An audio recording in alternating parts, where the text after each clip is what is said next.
Alléluia. Alléluia. Bonjour à tous. Bonjour à tous ceux qui sont aussi bien présents qu'à distance. Que chacun de vous soit béni pour votre présence, pour montrer pour sa fidélité envers cette église, envers cette cellule. Amen. Qu'il soit béni. Nous allons aujourd'hui continuer l'enseignement de la semaine dernière qui parlait des 4 dimensions de l'amour. Je vais d'abord commencer par faire quelques rappels par rapport à ce qui a été dit la dernière fois, aussi bien pour ceux qui étaient présents comme rappel que pour ceux qui ne l'étaient pas, qui vont pouvoir ainsi un peu voir de quoi on a parlé. Donc j'avais commencé par le fait que Jésus, quand il était crucifié sur la croix, il n'était pas mort tout de suite, et jusqu'à ces derniers instants, jusqu'à ce que la mort vienne le prendre, il a manifesté cet amour qui est le sien, cet amour qui est fraternel, cet amour qui est orienté vers les autres. Et donc, s'était posé la question, comment peut-on manifester nous-mêmes cet amour? Et j'avais cité le texte qui se trouve dans les Éphésiens 3, versets 17 à 19, qui parle des dimensions de l'amour et qui cite la largeur, la longueur, la profondeur et la hauteur. Et donc, la semaine dernière, dimanche dernier, nous avions parlé des 2 premières dimensions qui sont la largeur et la longueur. La largeur, notre capacité à aimer des gens qui sont très différents de nous, qui ne sont pas spécialement séduisants. Ça, c'était la largeur. Et la longueur, ça s'exprimait par rapport à la durée. Le fait que notre amour devait durer surtout dans les épreuves, quand il y avait des problèmes, quand il y avait des soucis, que nous avions un frère, une sœur, quelqu'un que nous connaissions qui était dans la difficulté. Il ne s'agissait pas juste de ressentir de l'amour de manière passagère sur un moment présent, mais que cet amour devait durer sur la longueur jusqu'à ce qu'on arrive à sortir ce frère, cette sœur, cette personne de sa situation compliquée. Et pour ça, je m'étais beaucoup appuyé sur une parabole que je vais reprendre une nouvelle fois cette fois-ci, qui était la parabole du bon samaritain. Donc la parabole du bon samaritain, c'était Luc 10, versets 30 à 35. Et je vais la relire une nouvelle fois pour qu'on l'ait bien en tête, parce que je vais de nouveau en parler cette fois-ci. Donc je lis la parole du Tout-Puissant. Jésus reprit la parole et dit: un homme descendait de Jérusalem à Jéricho. Il tomba au milieu des brigands qui le dépouillèrent, le chargèrent de coups et s'en allèrent, le laissant à demi-mort. Un sacrificateur qui, par hasard, descendait par le même chemin, ayant vu cet homme, passa outre. Un lévite qui arriva aussi dans ce lieu, l'ayant vu, passa outre. Mais un samaritain qui voyageait, étant venu là, fut ému de compassion lorsqu'il le vit. Il s'approcha et banda ses plaies en y versant de l'huile et du vin. Puis il le mit sur sa propre monture, le conduisit à une hôtellerie et prit soin de lui. Le lendemain, il tira 2 deniers, les donna à l'hôte et dit: aie soin de lui, et ce que tu dépenseras de plus, je te le rendrai à mon retour. Amen. Donc, effectivement, cette parabole du bon samaritain, elle manifeste quelque part les 4 dimensions de l'amour, déjà par rapport à la largeur, parce que le bon samaritain, lorsqu'il a trouvé cet homme qui était blessé, il ne savait pas qui était cet homme. Il ne savait pas si c'était quelqu'un de bien, quelqu'un de pas bien. Comme j'ai dit, il se trouve que c'est un voyageur qui avait été agressé par des brigands, mais ça aurait pu être l'un des brigands qui aurait été blessé pendant la bataille et qui serait resté là. Il ne savait pas qui était cet homme, mais il l'a aidé malgré tout sans savoir. Ce qui montre l'amour de Dieu, cet aspect inconditionnel. Dieu nous aime qui que nous soyons. Et nous devons apprendre nous-mêmes à aimer les gens, notre prochain, quoi qu'il soit. C'est la manifestation de la largeur de l'amour. Il a aussi manifesté la longueur de l'amour parce que cet homme qui est blessé, non seulement il est venu l'aider, mais il a fait en sorte qu'il guérisse. Il est resté jusqu'au bout. Il l'a pris avec lui, il l'a mené à une auberge, mais il ne s'est pas arrêté, il n'est pas reparti de l'auberge en disant « voilà, j'ai fait mon travail, maintenant ce n'est plus mon problème ». Non, il a fait en sorte que cet homme soit guéri, c'est-à-dire qu'il a continué à l'accompagner jusqu'au bout. Ça, c'était la parabole du bon samaritain par rapport à ces deux premières dimensions. Et maintenant, nous allons attaquer la troisième dimension qui est la profondeur de l'amour. Donc déjà, ce terme profondeur de l'amour, ça nous aiguille un petit peu sur qu'est-ce que ça peut être la profondeur de l'amour. Profondeur de l'amour, quelque part, c'est une force. C'est une force. Avoir un amour profond, c'est avoir un amour fort.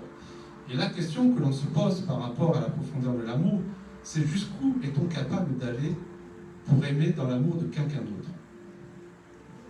Je vais un petit peu expliquer ça. Oui, nous devons exprimer de l'amour envers toute personne, même quand c'est nos ennemis. On l'a vu la semaine dernière, Jésus a dit « Aimez vos ennemis ». Priez pour eux, bénissez-les. Donc oui, il faut aimer ses ennemis. Il faut apprendre à porter le fardeau des autres. Mais jusqu'où est-on capable d'aller par amour pour quelqu'un? C'est ça la question. C'est ça la question que je pose, et c'est par là que se manifeste la profondeur de l'amour. La profondeur de l'amour, c'est quel niveau de sacrifice es-tu capable de faire pour quelqu'un pour qui tu ressens de l'amour? C'est une question qui n'est pas facile, et souvent, je trouve que souvent les gens sur cette question sont très optimistes. C'est-à-dire qu'ils se disent capables de faire des choses incroyables, sauf que le jour où on leur demande de le faire, tout d'un coup, il y a beaucoup d'excuses qui sortent. Je suis désolé en ce moment, c'est un peu compliqué pour moi. J'ai pas trop le temps. Les finances, ça va pas trop. Là, pour t'aider, ça va être compliqué. Là, je peux pas vraiment t'aider. Vous allez voir que tout d'un coup, il y a beaucoup de gens qui sont prêts à faire des choses extraordinaires pour vous, et puis le jour où il faut vraiment les faire, ça coince.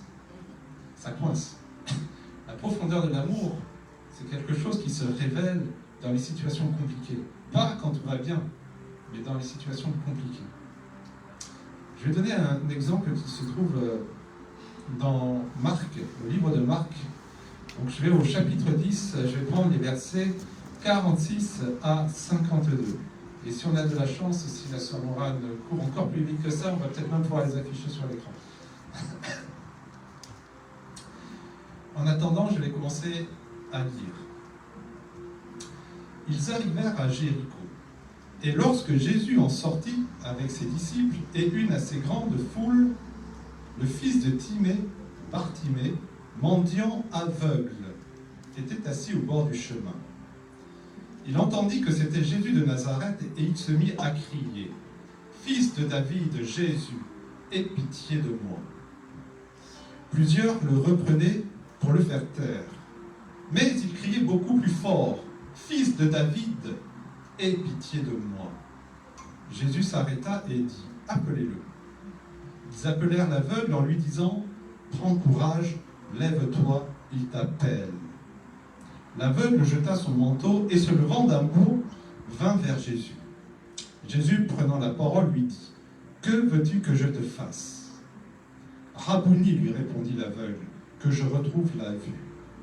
Et Jésus lui dit « Va, ta foi t'a sauvé. » Aussitôt, il recouvra la vue et suivit Jésus dans le chemin. Amen. Amen. Alléluia. Là, on a face à un problème, quelque chose, on a souvent l'habitude, mais on ne se rend pas compte.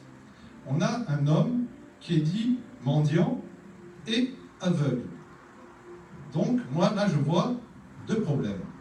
Mendiant, ça veut dire qu'il n'a pas assez d'argent pour se nourrir. Et en plus, il est aveugle. C'est-à-dire qu'être aveugle, c'est quand même un handicap assez important. La vue, ça reste le sens principal que nous utilisons pour percevoir le monde qui se trouve autour de nous. Celui qui n'a pas la vue, il est très handicapé, beaucoup plus que si, par exemple, il n'entend pas ou s'il ne peut pas parler. Ça reste des handicaps, mais on sait aujourd'hui que la vue reste le premier sens, celui que l'on utilise le plus. Et là, il avait perdu la vue, et en plus, il n'avait pas d'argent. Il arrive devant Jésus, qu'est-ce qu'il va lui demander? Il ne va pas lui demander de l'argent, il ne va pas lui demander de la nourriture. Il va lui demander de résoudre son second problème, qui est le fait qu'il est aveugle. Pourquoi ça? Et pourquoi Jésus accepte de faire ça? Parce que tous les deux sont conscients d'une chose, c'est que si cet homme retrouve la vue, alors il pourra aller chercher un travail. Et en cherchant un travail, il pourra gagner de l'argent. Et en gagnant de l'argent, eh bien, il pourra se nourrir. Quelque part, en résolvant le deuxième problème, Jésus, en même temps, lui permet de résoudre le premier. Donc des fois, il faut apprendre à discerner un petit peu quand les gens sont devant vous. Vous sacrifiez, oui, mais pourquoi? Je prends souvent cet exemple. Il y a plein de gens dans la rue qui mendient, qui vous demandent de l'argent, qui vous demandent de quoi manger. Ils vous demandent des tickets restaurants, ils vous demandent plein de choses. Vous leur donnez. Ils sont contents, ils vont pouvoir manger, mais fondamentalement, est-ce que leur problème est résolu? Parce que demain, ils auront de nouveau faim, et ils auront de nouveau le même problème. Vous les avez aidés à aller un peu plus loin, mais vous n'avez pas résolu fondamentalement leur problème. La profondeur de l'amour, c'est être capable de se plonger en profondeur dans la vie des gens pour les aider à résoudre leurs problèmes à leur source, plutôt que de ne pallier qu'à leurs conséquences. Jésus, s'il avait donné de l'argent, s'il avait donné de la nourriture à l'aveugle, il n'aurait pas résolu fondamentalement le problème de l'aveugle. Le lendemain, l'aveugle aurait eu le même problème. Quand vous manifestez la profondeur de l'amour, vous cherchez vraiment à résoudre le problème des gens de manière définitive, de manière profonde. Ça, c'est la manifestation de la profondeur de l'amour. Je prends un nouveau passage qui se trouve dans 2 Corinthiens 8, versets 12 à 15, et qui dit la chose suivante.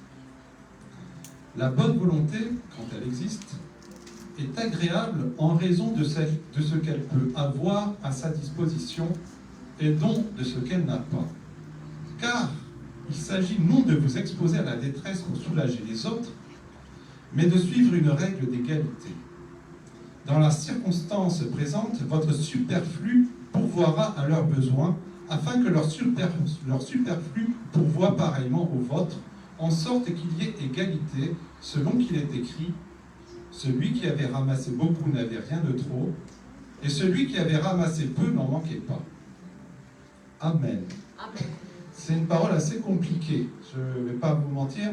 Quand on lit ce passage, quand on lit ces versets, c'est pas facile de voir où est-ce qu'on veut en venir. Mais regardez bien la conclusion. Celui qui avait ramassé beaucoup n'avait rien de trop, et celui qui avait ramassé peu n'en manquait pas. Ça veut dire que quelque part, quand on manifeste de l'amour, on doit se situer quelque part. Est-ce que je suis celui qui a trop, ou est-ce que je suis celui qui est en manque? Et le réflexe, c'est que beaucoup de gens vous verrez, ils sont souvent ceux qui disent « je suis en manque ». Il y aura beaucoup moins de monde qui dira « j'ai beaucoup plus et je peux donner ». Parce que, sous-entendu que celui qui a trop, c'est celui qui va donner à celui qui n'a pas assez. Mais Jésus dit « il y a plus de joie à donner qu'à recevoir ». Amen. Jamais oublier ça. Lorsqu'on veut manifester la profondeur de l'amour, on veut être celui qui donne, pas celui qui reçoit.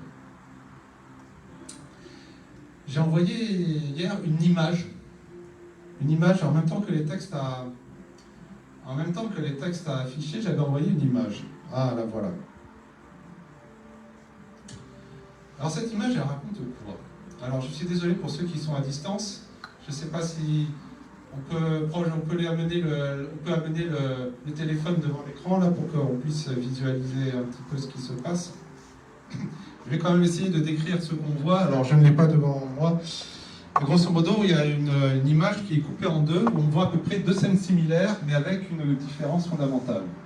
Donc en fait, je pense qu'il y a trois hommes qui sont de tailles différentes. Il y a un grand, un moyen, un petit, qui essaient de regarder derrière une barrière parce que derrière, il y a un événement, quelque chose qui se passe, une sorte de match, un événement sportif, j'ai l'impression. Et le grand, le petit et le moyen ne voient pas la même chose. Parce que le grand, comme il est grand, il voit facilement au-dessus de la palissade. Le moyen, il arrive juste à voir au-dessus de la palissade, et le petit, lui, il n'arrive pas à voir. Et chacun leur a donné une caisse de la même taille.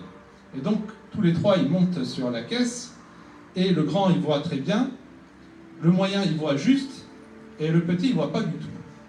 Et dans cette image, dans cette scène, eh bien, on a donné la même chose à chacun. C'est-à-dire, chacun a reçu la même caisse pour pouvoir monter dessus et essayer de regarder le match derrière la palissade. Maintenant, nous avons la deuxième image, Ou, cette fois-ci, il y a la même palissade, les 3 mêmes personnes, mais on a distribué les caisses autrement. Le grand n'a pas de caisse. Mais, dès qu'il n'est pas de caisse, comme il est grand, il arrive quand même à voir par-dessus la palissade. Le moyen, lui, il a une caisse. Et avec cette caisse, il voit juste au-dessus de la palissade. Et enfin arrive le petit. Le petit, qu'est-ce qui lui arrive? On lui a donné 2 caisses. Donc, il est capable de grimper plus haut et il est capable de voir au-dessus de la palissade. Qu'est-ce que ça veut dire?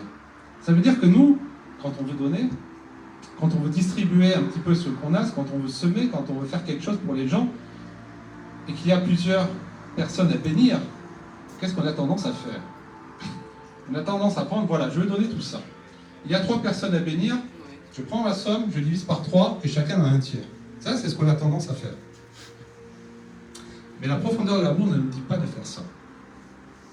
La profondeur de l'amour nous dit donner plus là où il y a le plus de besoin.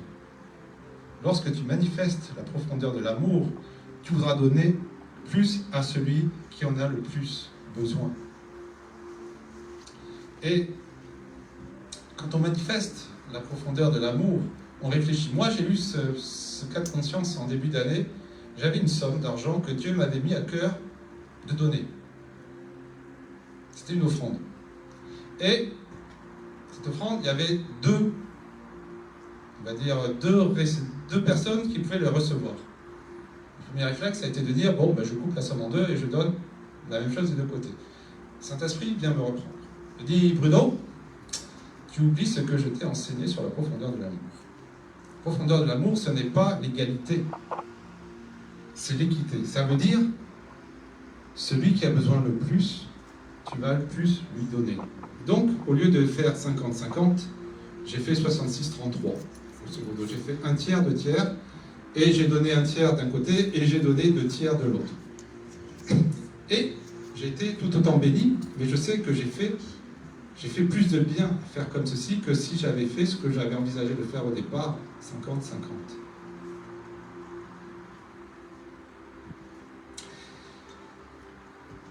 L'opposé de la profondeur de l'amour, qu'est-ce que c'est? Qu'est-ce que c'est celui qui ne manifeste pas du tout la profondeur de l'amour? Superficialité, j'entends ici. Moi, j'ai autre chose qui est à peu près pareil, mais s'exprime un petit peu différent, c'est l'hypocrisie.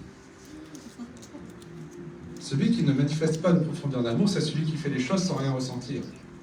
C'est celui qui ne cherche pas à faire vraiment du bien, mais qui cherche juste à montrer qu'il veut faire du bien. L'hypocrisie. C'est faire croire qu'on agit pour quelqu'un par amour, pour lui, alors qu'en fait, il n'en est rien. Par exemple, je prends le cas de la prière. Ça, c'est quelque chose qui me touche beaucoup, c'est-à-dire que nous sommes, en tant que chrétiens, tous amenés à prier. Tous amenés à prier. Donc, on vient tous prier. Surtout quand on prie en groupe. Ça, c'est toujours marrant. On prie en groupe, donc tout le monde se met à parler, tout le monde se met à dire des choses, etc., etc. Mais se pose la question, qu'est-ce qui se cache derrière les mots qu'on prononce? Est-ce qu'il y a de la profondeur, ou est-ce que c'est juste, on est là, bon, on dit de faire, donc je fais, mais... Est-ce que derrière ta prière, tu mets ton cœur en jeu? C'est la question. Est-ce que celui qui prie juste pour prier, histoire de montrer je suis comme les autres, moi je prie, je fais mon travail. Celui-là qui est juste là pour faire son travail, et qui ne cherche pas vraiment à mettre en jeu son cœur derrière la prière, c'est de l'hypocrisie. Moi, quand je viens prier, je ne viens pas prier. Moi, quand je vais à la prière, je viens pour que les choses changent. Parce que si je prie, et que derrière il n'y a rien qui change, j'ai prié pour rien. Moi, je ne viens pas pour prier pour rien. Je ne viens pas juste pour montrer que je prie. Quand je viens à la prière, je ne viens pas pour prier. Je viens pour délivrer, je viens pour bénir, je viens pour apporter des solutions, je viens pour qu'il se passe quelque chose dans la vie des gens qui sont bénéficiaires de ma prière. Une prière que l'on fait sans engager son cœur, ce n'est pas une prière. C'est un acte religieux. On fait les choses par principe, mais pas parce qu'on souhaite vraiment voir les choses changer. Pas parce qu'on est prêt à sacrifier son cœur, à humilier son cœur pour que les choses puissent changer. Manifester la profondeur de l'amour, c'est engager son cœur. C'est engager son cœur. Je vais donner deux exemples, deux témoignages que j'ai relevés de certains hommes de Dieu. Alors ce n'est pas mon expérience personnelle là dont je vais parler, mais c'est des choses, des témoignages dont j'ai entendu parler qui m'ont touché. Le premier, c'est l'apôtre Yvan Castanou, donc de l'église ICC. Tout le monde, je pense, en a entendu parler. Et même si vous n'avez pas entendu parler, ce n'est pas grave. Lui, il a expliqué que quand il a commencé son ministère, il priait beaucoup. Ses prières n'avaient rarement véritablement un effet. Il priait beaucoup, mais les résultats n'étaient pas vraiment satisfaisants. Et un jour, le Saint-Esprit est venu le toucher et lui a expliqué: quand tu pries, le problème avec toi, c'est que quand tu pries, tu n'engages pas ton cœur. Tu n'engages pas ton cœur. Tu ne ressens pas vraiment quelque chose pour la personne. Tu n'essaies pas de ressentir quelque chose pour la personne vers qui tu pries, pour qui tu pries. Et donc, il a eu cette révélation, c'est que quand tu engages la prière pour quelqu'un, il faut en même temps engager son cœur. Il faut vraiment se faire violence, essayer de ressentir de la compassion, ressentir quelque chose pour cette personne. Et il a vraiment témoigné que dès le jour où il a engagé son cœur, où il a appris à ressentir des émotions, de l'amour pour celui qui bénéficiait de sa prière, ces prières ont commencé à beaucoup mieux marcher. Il y a eu des résultats concrets. La profondeur de l'amour, c'est engager son cœur. Il y a le deuxième témoignage, c'est, je ne connais pas le nom de ce pasteur, je ne l'avais pas noté, je suis désolé, j'avais entendu ce témoignage, j'avais noté dans mon tête, il s'était bien inscrit, mais le nom, je sais juste que c'est un pasteur qui officie en Angleterre. Et c'est un pasteur qui a été touché par un cancer.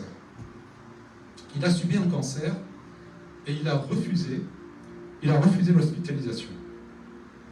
C'est-à-dire qu'il a dit, moi, tant pis, j'ai un cancer, mais je n'irai pas à l'hôpital. Je ne suivrai aucun traitement. Il a refusé tout traitement. Et ce cancer, ça a été une longue bataille. Il a été guéri. Il a été guéri sans être jamais allé à l'hôpital, sans jamais avoir suivi le moindre traitement. Mais pour être guéri, il lui a fallu 10 ans.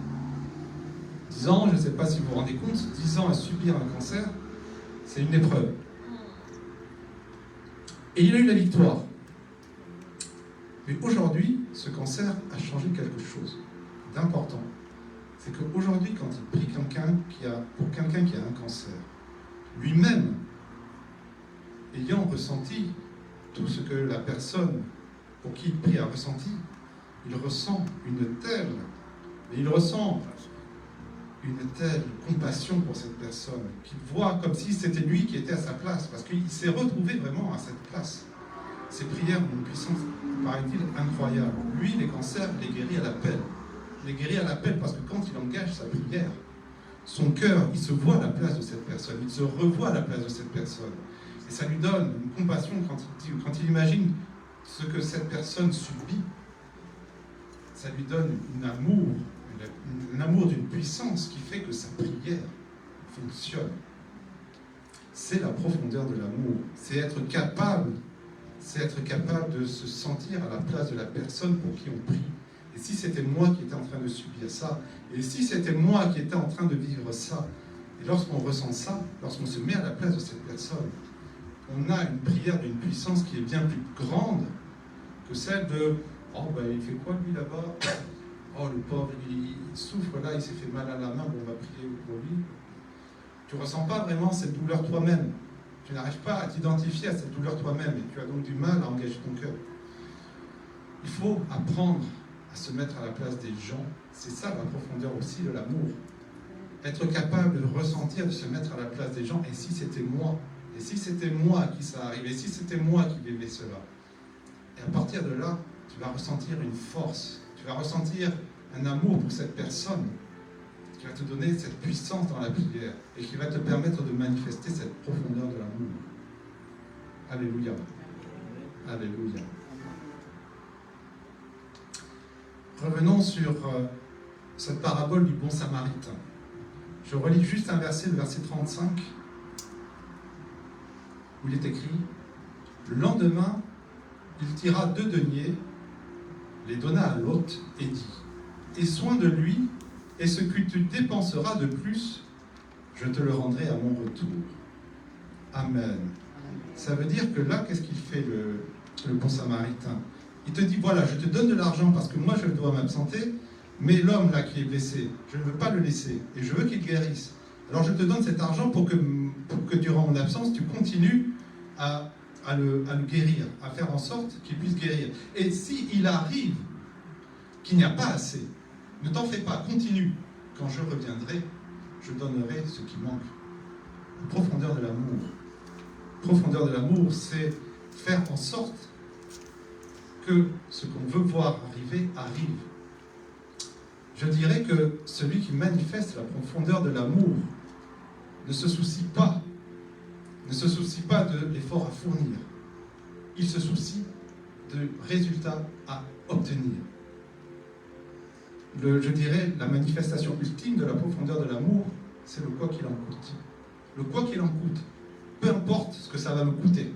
Peu importe ce que je vais devoir subir, peu importe le temps que je vais avoir à passer, peu importe l'argent que je vais avoir à dépenser, peu importe les nuits que je vais devoir veiller, prier, peu importe, excusez-moi, le mot m'échappe, peu importe la lassitude, la fatigue que je vais subir, je ferai en sorte qu'il y ait le résultat escompté, le résultat attendu, quoi qu'il m'en coûte.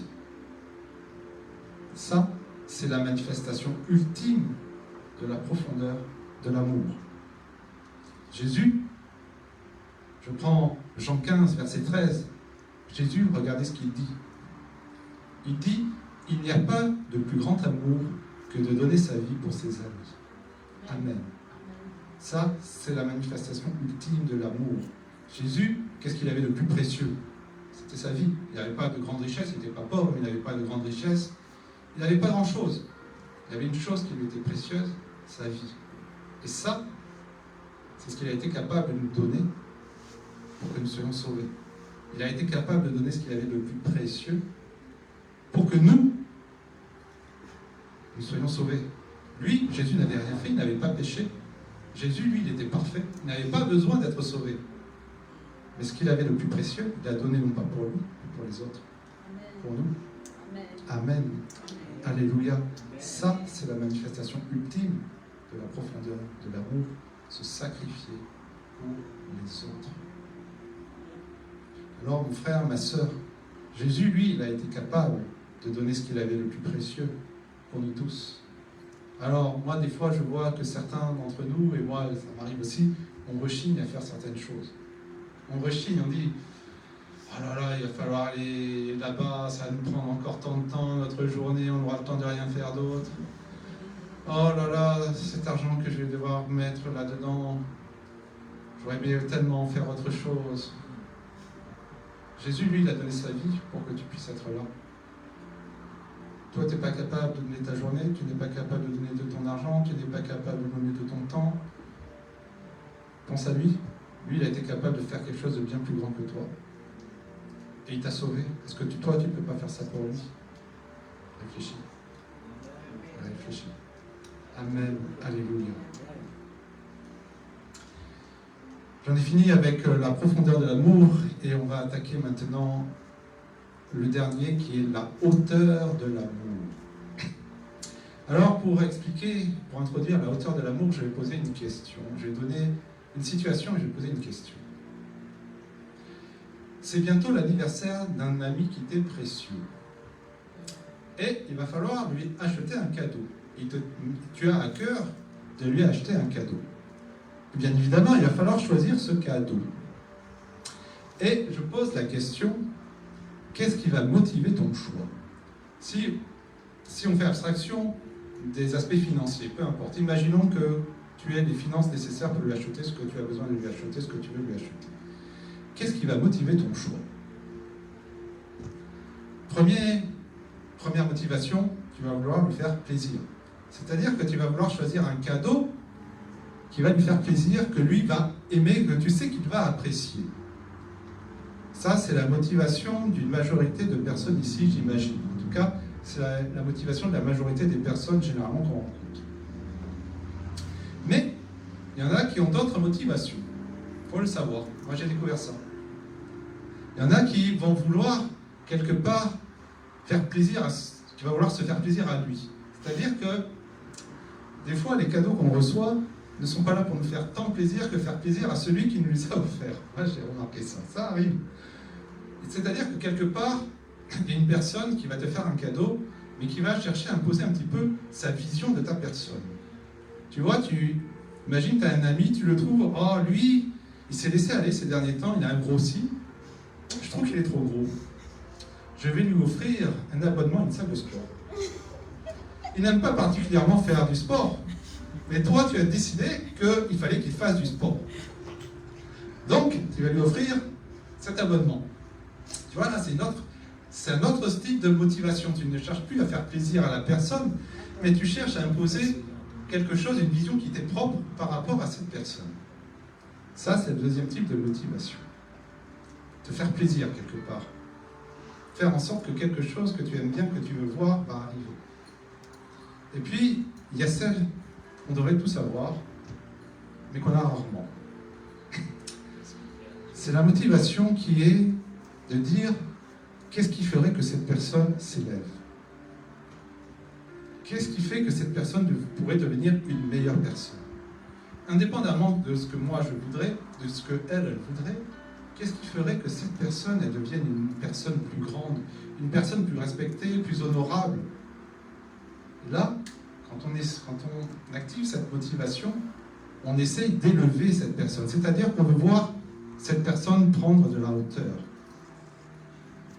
Et ça, c'est ça la hauteur de l'amour. C'est agir pour qu'une personne puisse prendre de la hauteur. Et ça, c'est pas facile parce que comment est-ce qu'on fait pour qu'une personne puisse prendre de la hauteur? Nous, on sait, on est chrétiens. Pour qu'une personne prenne de la hauteur, qu'est-ce qu'il faut faire? Il faut accomplir la volonté de Dieu dans la vie de cette personne. Parce que nous savons que c'est Dieu qui élève. Ce n'est pas nous qui élevons les gens, mais c'est Dieu qui élève. Alors, quand on veut manifester la hauteur de l'amour, on se pose la question, cette personne, on veut l'aider, mais pour comprendre ce qu'on doit faire, on doit vraiment se poser cette question. Qu'est-ce que Dieu aimerait qu'on fasse dans la vie de cette personne? Et quand on répond à cette question, et qu'on agit par rapport à cette réponse, eh bien, on manifeste la hauteur de l'amour. Je reprends l'histoire de Bartimée qui était aveugle. On a dit tout à l'heure, Bartimée avait deux problèmes. Il était mendiant, c'est-à-dire qu'il n'avait rien à manger, et il était aveugle, il ne voyait pas. Et Jésus a décidé de lui redonner la vue. Parce qu'on avait dit, quand il lui redonne la vue, il résout en même temps le premier problème, qui était que Bartimée allait pouvoir maintenant gagner de l'argent. Mais en même temps que Jésus résolvait les deux problèmes, qu'est-ce qu'il faisait avec Bartimée? Il l'élevait. Il l'élevait. Bartimée était considéré comme un manque-rien, c'était un mendiant qui ne voyait rien. Personne ne le calculait, pour utiliser les termes d'aujourd'hui. Personne ne faisait attention à lui, certains le méprisaient, certains lui donnaient de l'argent, mais par dédain. Il était rabaissé. Les mendiants sont souvent des gens rabaissés. Et Jésus, quand il a guéri sa cécité, il l'a élevé. Il l'a transformé en une personne honorable, capable de gagner sa vie lui-même, qui n'allait plus être un boulet, qui n'allait plus être un poids pour la société. Il l'a élevé. Et c'est ce que nous devons faire. Ce que nous devons faire, c'est apprendre à élever les autres. Non pas à chercher à imposer notre vision à nous des autres, non pas non plus chercher à ce que les autres puissent accomplir leur propre vision d'eux-mêmes. Mais qu'est-ce que Dieu veut pour cette personne? Qu'est-ce que Dieu veut pour cette personne? Et que puis-je faire moi pour que ce que Dieu veuille puisse s'accomplir? Vous savez, il y a quelques années, j'ai eu ce cas de conscience avec ma belle-fille où je devais lui offrir ce cadeau d'anniversaire. Et je savais qu'elle voulait certaines choses, mais moi, j'avais autre chose en tête. Moi, depuis le début, je pense que ma belle-fille, elle doit travailler dans la restauration, elle doit un jour ouvrir son restaurant. C'est quelque chose qui m'est venu, je ne sais pas pourquoi. Je l'ai vu cuisiner, et le jour où je l'ai vu cuisiner, j'ai dit, elle doit ouvrir son restaurant. Et j'avais prophétisé sur elle. Mais quand elle est arrivée, Le jour de son anniversaire, qu'est-ce que je lui offre? Est-ce que je vais lui offrir, est-ce que je vais lui donner de l'argent pour lui acheter des vêtements? Elle aime beaucoup les vêtements, etc. Et bon, j'ai décidé de faire un compromis. Là, j'ai fait un compromis. C'est-à-dire que je l'ai coupé le cadeau en deux. D'un côté, je lui ai donné, je ne sais plus, je lui ai fait quelque chose qui était censé lui faire plaisir. Et en même temps, je lui ai offert un livre qui parlait de la restauration. Mais ce n'était pas un livre de cuisine. Parce que le livre de cuisine avec les livres de recettes, ça, elle avait déjà, elle connaissait les recettes, elle savait cuisiner, elle n'avait pas besoin de ça. Mais moi, je voulais qu'elle ouvre son restaurant. Et donc, je lui ai offert un livre qui parlait du business des restaurants, de comment on monte son restaurant, pas en termes de comment on apprend à cuisiner, mais comment on trouve un endroit, comment on monte le budget, comment on fait tout ça. Donc c'est ça que je lui ai offert, parce que je voulais qu'elle puisse, à travers mon cadeau, s'élever, puisse monter vers ce que je considérais qui était la volonté de Dieu pour elle. C'est pas toujours facile de faire les cadeaux d'anniversaire, parce que la peur du rejet, je vais offrir quelque chose qui va élever la personne, mais si la personne n'en veut pas, parce que ça ne lui fait pas plaisir, ça fait un cadeau pour elle. Regardez un petit peu le texte Matthieu 26, verset 39. C'est Jésus qui va bientôt devoir se sacrifier. Vous allez voir que Jésus, ça n'a pas été simple.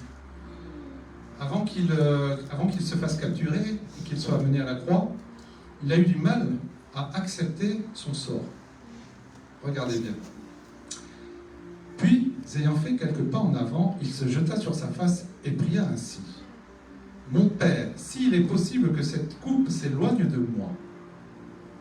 Toutefois, non pas ce que je veux, mais ce que tu veux. Amen. Amen. Alors là, dans ce texte, nous avons Jésus qui est face à un dilemme. Il sait ce qui va lui arriver. Il connaît déjà sa destinée, Jésus. Depuis le début, il sait ce qui va lui arriver. Mais là, le moment approche, et ce n'est pas un moment facile. Et il est à ce moment où il n'a pas encore accepté. Il sait ce qui va lui arriver, mais il n'a pas encore accepté. Et quelque part, sa volonté propre sait que ça n'arrive pas. Éloigne cette coupe de moi. Mais en même temps, il a conscience d'autre chose. Il a la conscience que la volonté de son Père, c'est que ça arrive. Donc il dit toutefois, non pas ce que je veux, mais ce que tu veux.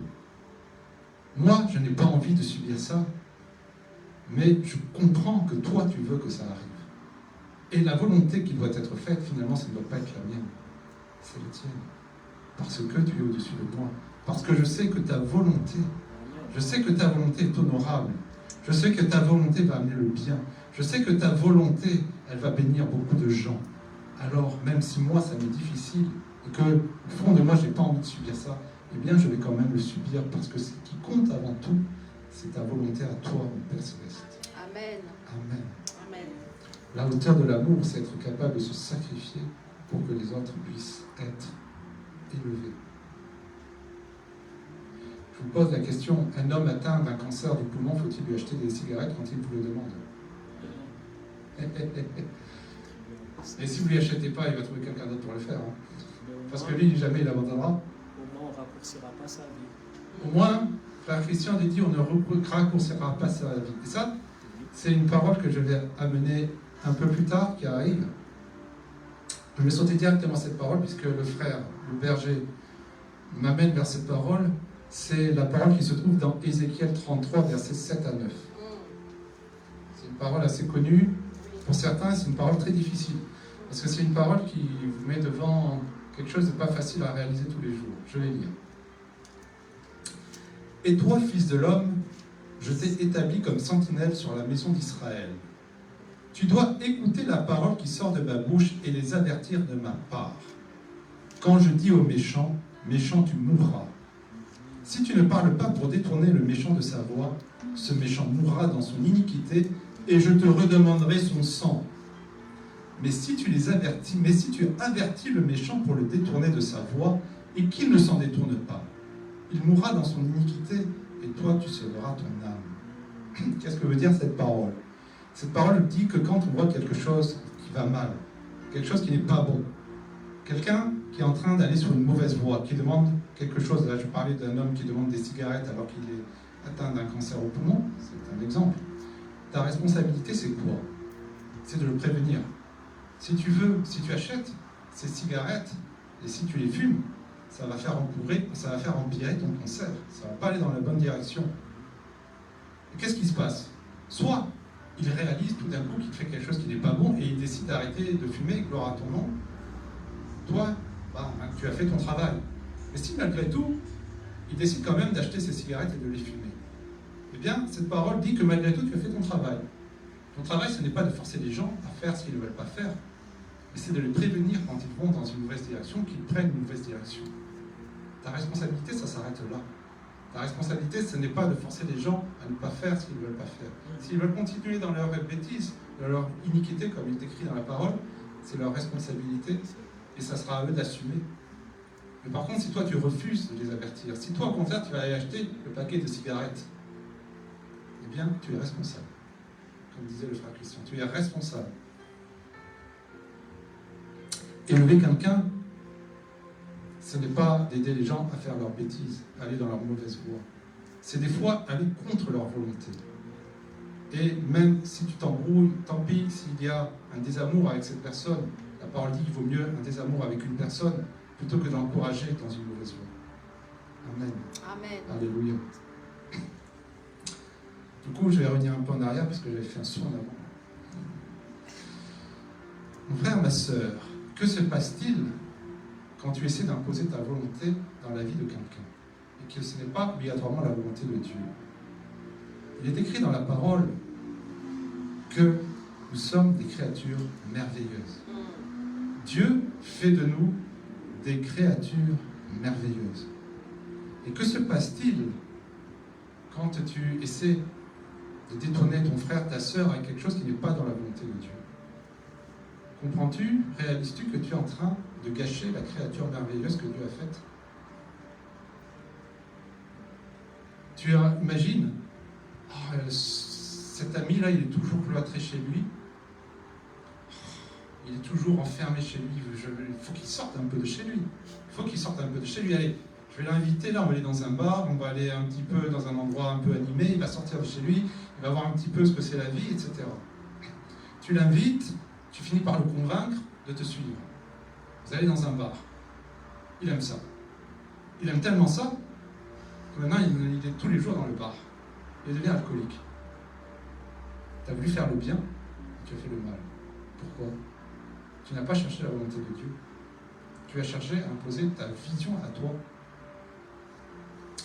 Et ainsi, tu as gâché la créature merveilleuse qu'il était. Dieu était en train peut-être de faire quelque chose d'extraordinaire de lui. Peut-être que tout le temps qu'il passait chez lui, il était en train de méditer, de préparer quelque chose de grand. Et tu viens, sans faire exprès, de détourner ce qui devait être et de gâcher la créature merveilleuse que Dieu avait fait de lui. Amen. Alléluia. Et il y a une parole extraordinaire. Moi, je trouve extraordinaire personnellement. Il n'y en a pas tant que ça des paroles que je trouve extraordinaires. J'aime beaucoup la parole de Dieu, mais des paroles extraordinaires. Ça se trouve dans Romains 7, verset 19. Romains 7, verset 19. Il est écrit la chose suivante. Car je ne fais pas le bien que je veux, et je fais le mal que je ne veux pas. Amen. Ça, c'est quelque chose d'extraordinaire. C'est qu'il y a beaucoup de gens ici qui veulent faire le bien. Ils ont envie de faire le bien. Ils sont motivés. Et ils pensent que parce qu'ils ont envie de faire le bien, ils vont faire automatiquement bien.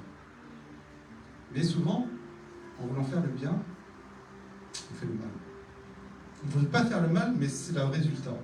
J'ai pris cet exemple-là de la personne qui ne voulait pas sortir de chez elle et qu'on a invité dans un bar et qui devenait plus tard alcoolique. Non, au début, l'ami voulait juste qu'il sorte de chez lui pour qu'il puisse retrouver un peu de gaieté, qu'il puisse un petit peu se changer d'air, se changer les idées. Il ne pensait pas à mal, il pensait au contraire à faire du bien. Mais si l'on fait des fois le mal qu'on ne veut pas, c'est parce qu'on n'est pas en train de faire la volonté de Dieu.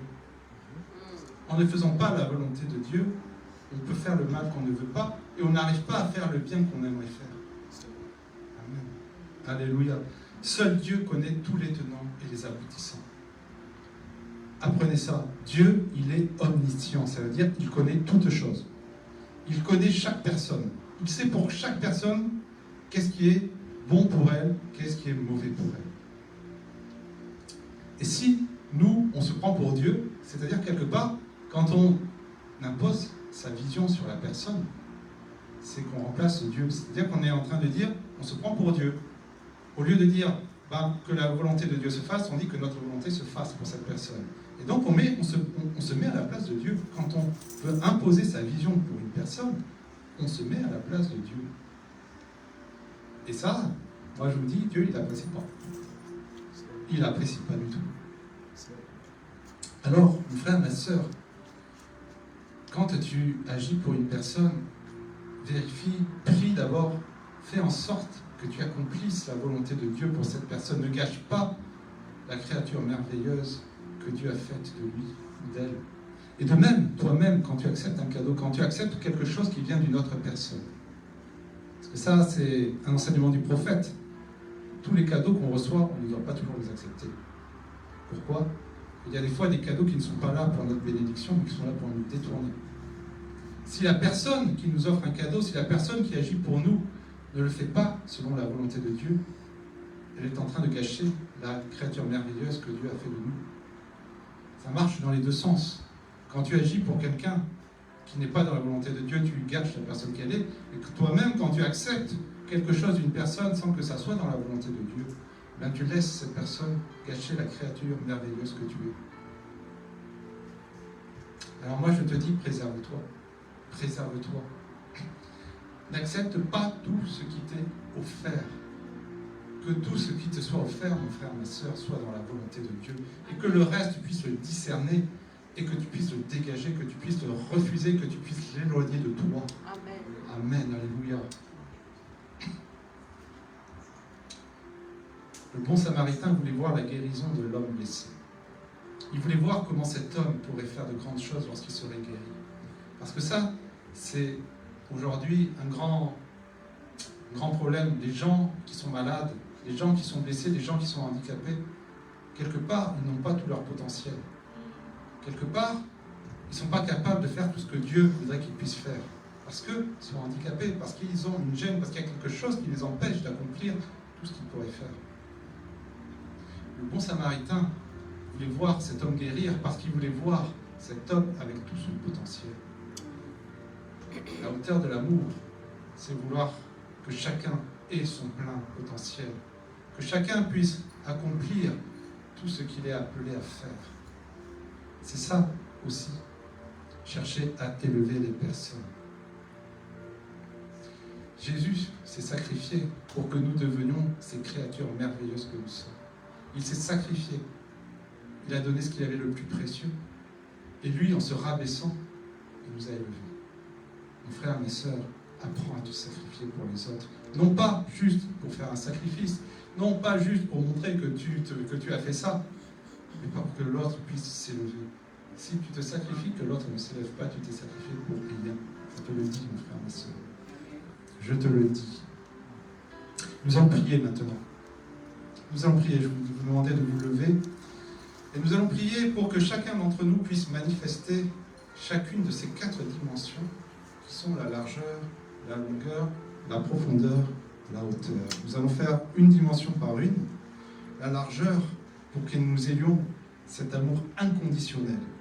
Inconditionnel, que nous puissions aimer tout le monde, même nos ennemis, même nos adversaires.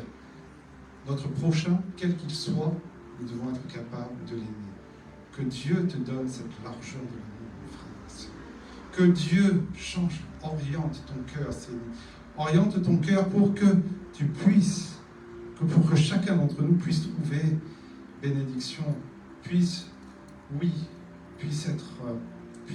manifester cet amour. Mon frère, ma sœur, tu dois être capable d'aimer tout le monde. Jésus aime tout le monde, nous devons être capables d'aimer tout le monde. Alors que ton amour s'élargisse. Amen. Que ton amour s'élargisse. Amen. Que celui que tu ne pouvais pas aimer, tu puisses l'aimer maintenant. Amen. Celui qui avait ce détail, cette chose qui te rebutait. Parce que oui, nous sommes humains, il y a des choses qui nous rebutent. Que cette chose qui nous rebutait, nous puissions passer outre. Que nous puissions passer outre. Et qu'enfin nous puissions manifester, ressentir de l'amour pour cette personne qui nous rebute, que nous n'aimons pas. Elle nous a fait des choses que nous n'avons pas appréciées, elle nous a manqué de respect.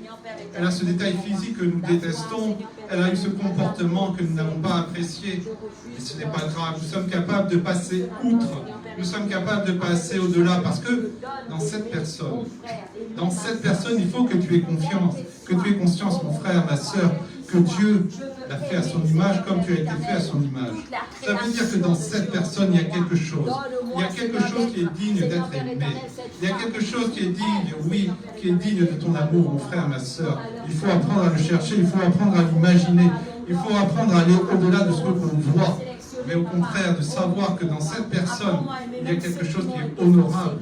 Il y a quelque chose qui est bon. Oui, nous pouvons aimer cette personne, même si en apparence elle est détestable. Mon frère, ma soeur, apprends à aimer cette personne. Apprends à trouver dans chacun des personnes qui sont autour de toi quelque chose à aimer, quelque chose à s'attacher, quelque chose qui est digne que l'on se sacrifie pour lui. Oh Seigneur, je t'en prie, je t'en supplie. Je t'en prie, je t'en supplie, aide-nous à avoir cette largeur d'amour, cette largeur inconditionnelle de l'amour. Oh Seigneur, oui, dispose nos cœurs, oriente nos cœurs au nom de Jésus. La foi, l'espérance. Mon Dieu, mon roi, aide-nous également à manifester la longueur de l'amour, cette durée de l'amour qui nous amène jusqu'au bout.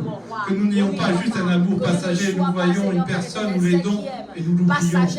Non, Seigneur, donne-nous la longueur de l'amour, cet amour jusqu'au boutiste, cet amour jusqu'au boutiste, Seigneur. Oui, dispose nos cœurs, oriente nos cœurs, Seigneur. Nous n'abandonnons pas notre frère, notre soeur en cours de route. Non, au contraire, nous l'accompagnons, nous l'aidons, nous le conseillons, nous l'écoutons, nous l'exhortons quand ça ne va pas. Nous, Seigneur, nous cherchons, oui, Seigneur, donne-nous ce cœur qui nous amène jusqu'au bout, jusqu'à la victoire, jusqu'à l'accomplissement de la volonté du Tout-Puissant dans la vie de ce frère, de cette soeur, de cette personne. Donne-nous ce cœur, Seigneur, je t'en prie, je t'en supplie, donne-nous la longueur de l'amour, donne-nous cette durée, donne-nous cette persévérance dans l'amour, qui nous permet d'aller jusqu'au bout, jusqu'à ce que tous les problèmes se résolvent, jusqu'à ce qu'il y ait une grande bénédiction, une grande gloire qui descende. Oh Seigneur, oui, permets-nous de manifester cette longueur de l'amour, je t'en prie, je t'en supplie, Seigneur. Au nom de Jésus le Christ, donne-nous également cette profondeur, Seigneur. Cette profondeur, Seigneur, oui. Donne-nous cette profondeur, Seigneur, qui nous permet de nous sacrifier pour notre frère, pour notre soeur, pour notre prochain, Seigneur. Le quoi qu'il en coûte, Seigneur. Que nous ne regardions pas l'effort à fournir, mais que nous nous concentrions sur le résultat à obtenir, Seigneur. Je t'en prie, je t'en supplie, au nom de Jésus le Christ. Tu t'es sacrifié, Seigneur. Tu as donné ta vie, ce que tu avais le plus précieux pour chacun d'entre nous, Seigneur. Apprends-nous, Seigneur. Apprends-nous, Seigneur, à nous sacrifier pour les autres. Que nous puissions partager ce que nous avons de plus précieux, ce que nous avons de meilleur, Seigneur. Que ce que nous avons de meilleur, nous ne le gardions pas pour nous, Seigneur, mais que nous puissions faire bénéficier, que nous puissions le partager avec ceux qui en ont besoin. Oh, je t'en prie, je t'en supplie, donne-nous ce cœur, Seigneur. Donne-nous cet amour, Seigneur. Donne-nous cette capacité à nous sacrifier en profondeur pour les autres, Seigneur. Je t'en prie, je t'en supplie, Seigneur. Au nom de Jésus le Christ. À marcher dans l'amour, ton amour, Jésus. Oh Seigneur, apprends-nous également à manifester la hauteur de l'amour, Seigneur. Que nous ayons la volonté. Que nous ayons cette volonté, Seigneur, cette motivation, Seigneur, à élever notre prochain, à élever notre frère, notre soeur, notre ami, notre famille. Oui, Seigneur, que nous ne soyons pas là pour nous faire plaisir, que nous ne soyons pas là pour imposer notre vision, Seigneur, notre vision, mais que nous soyons là pour imposer la tienne, Seigneur. Ta volonté, seule la tienne, Seigneur. Ta volonté, seule la tienne dans notre frère, dans la vie de notre frère, dans la vie de notre sœur, Seigneur. Cette volonté, elle seule, Seigneur. Oui, chasse, Seigneur, chasse toutes les mauvaises volontés, Seigneur. Chasse toutes les volontés empoisonnées, Seigneur, qui amèneraient, mon frère, ma sœur, à gâcher la créature qu'il est, Seigneur. Mais au contraire, Seigneur, aide-nous à faire de lui encore une créature encore plus merveilleuse, Seigneur. Une créature encore plus apte à faire de grandes choses, Seigneur. Oui, Seigneur, donne-nous ce cœur, Seigneur. Donne-nous ce cœur, Seigneur. Je t'en prie, je t'en supplie, Seigneur. Au nom de Jésus le Christ, que nous ayons l'obsession, Seigneur. Que nous ayons l'obsession, Seigneur, d'élever notre frère, notre sœur, Seigneur. Je t'en prie, je t'en supplie, Seigneur. Au nom de Jésus, donne-nous cette hauteur dans l'amour, Seigneur, qui verra ta volonté seule s'accomplir dans la vie de la personne pour qui nous agissons. Au nom de Jésus le Christ. Au nom de Jésus le Christ. Alors mon frère, ma soeur, c'est bien d'avoir l'amour dans son cœur. C'est bien d'avoir les dimensions de l'amour dans son cœur, mais le mieux, c'est de les manifester. Alors chacun d'entre nous, nous allons nous déclarer cet amour. Ma soeur Carole, je t'aime de l'amour de Jésus. Mon frère Christian, je t'aime de l'amour de Jésus. Ma bien-aimée, ma très tendre épouse, je t'aime de l'amour de Jésus, en plus de mon amour propre. Je t'aime de l'amour. Mon frère, je t'aime de l'amour de Jésus. Ma sœur Mélissa, je t'aime de l'amour de Jésus. Ma sœur Morane, je t'aime de l'amour de Jésus.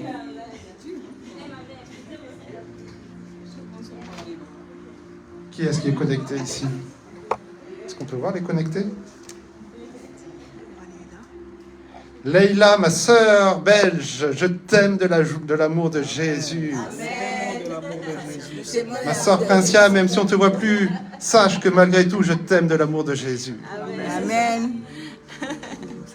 C'est qui? Le ministre. Ah, ministre Kevin, quel grand honneur tu nous fais, ministre, de suivre notre culte. Je t'aime de l'amour de Jésus, j'espère te revoir bientôt. Mon frère David, je ne te connais pas ou je ne vois pas qui tu es, mais ce n'est pas grave.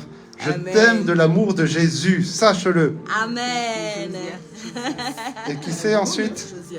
Josias, non plus je ne te connais pas. Mais si tu es là, ce n'est pas pour une bonne raison, je veux le croire. Et je t'aime de l'amour de Jésus. Amen. Amen. Amen. Amen.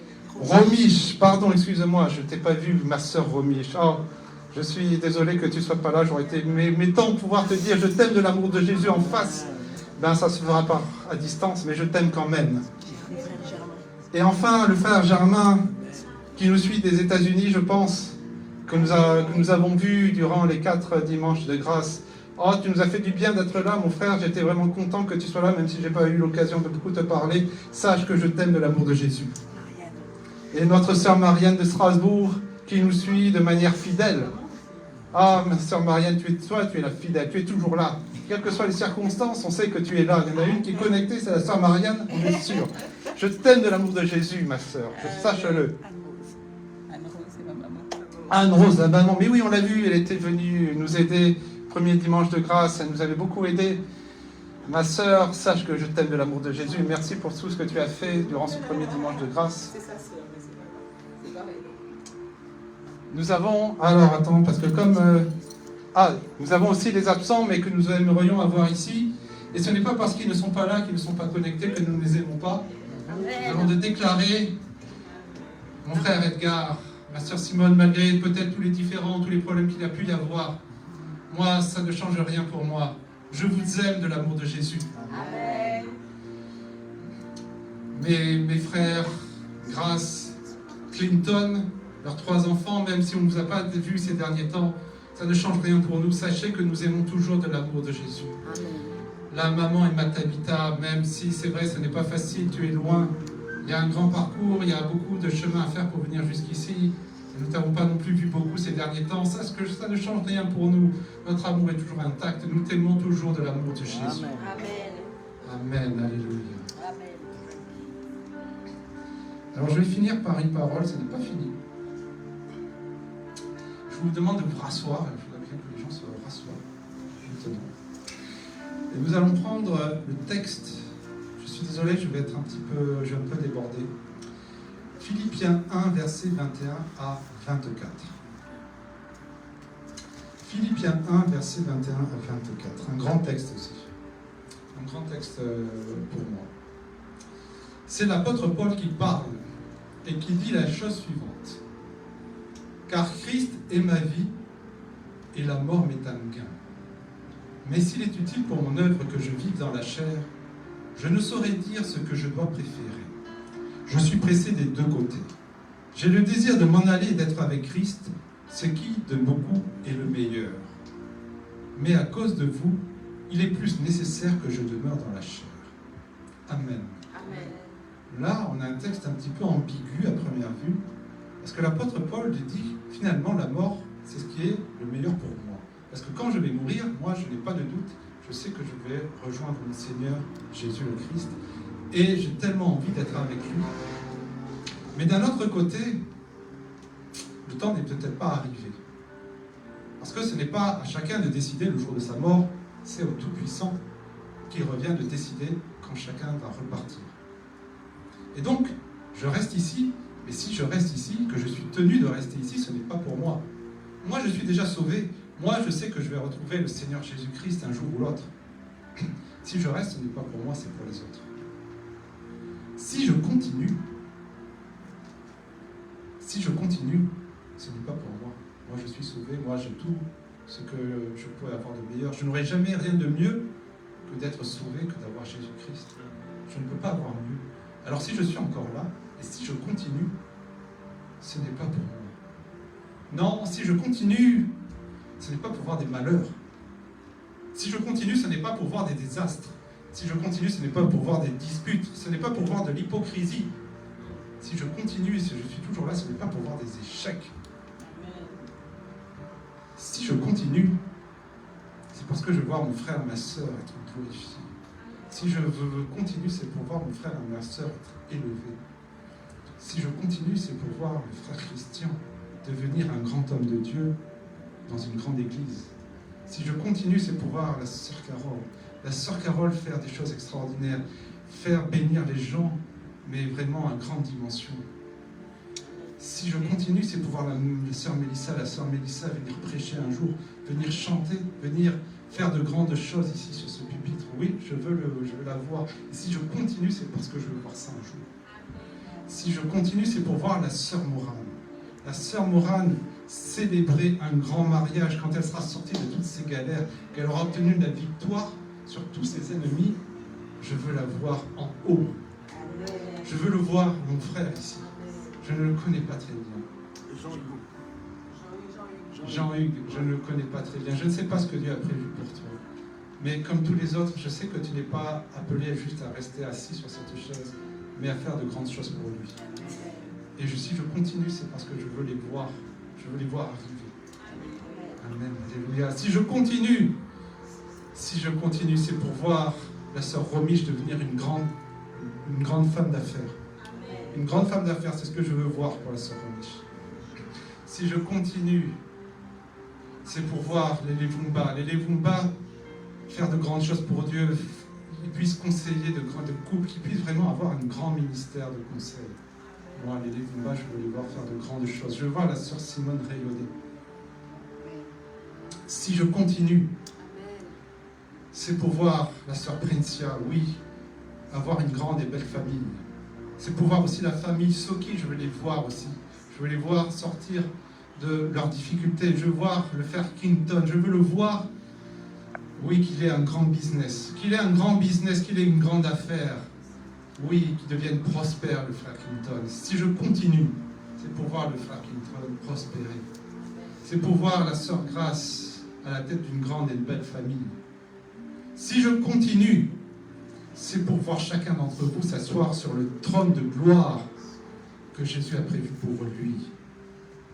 Si je continue, c'est aussi pour voir la photo de mon père spirituel, le prophète Francis Ngawala, s'afficher au milieu de celle des Tommy Osborne, des Catherine Kuhlman, des Reinhard Bonnke, des Benson Idahosa, des Billy Graham. Oui, c'est pour je veux le voir s'élever au milieu de toutes ces personnes. Si je continue, c'est pour voir tous ceux qui ne sont pas encore sauvés, ceux qui sont encore condamnés, qui sont sur le mauvais chemin, le large chemin de la perdition. Je veux les voir rejoindre les trois chemins du salut. Amen. Si je continue, c'est pour voir mon Seigneur être élevé et glorifié sur cette terre. Amen. Oui, si je continue, c'est pour manifester tout l'amour du Seigneur Jésus-Christ jusqu'à mon dernier souffle de vie, comme lui l'a même fait.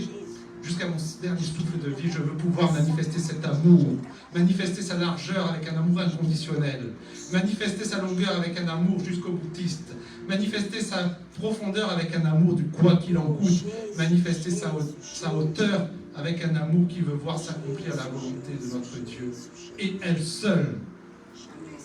Est-ce qu'on peut arrêter la musique, s'il vous plaît? Vous savez, j'ai dit la semaine dernière, quand il s'est sacrifié, le Seigneur Jésus-Christ n'a pas regardé à qui nous étions. Non, il ne nous a pas regardé, c'est vrai, il n'a pas regardé à ça. Par contre, il faut savoir qu'il a regardé quelque chose.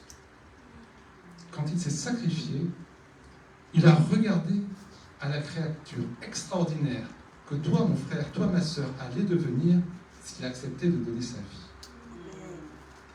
Il a regardé et il a accepté de se sacrifier. Et s'il a accepté de se sacrifier, c'est parce que quand il a regardé, il a aimé ce qu'il a vu. Je vous remercie de m'avoir écouté.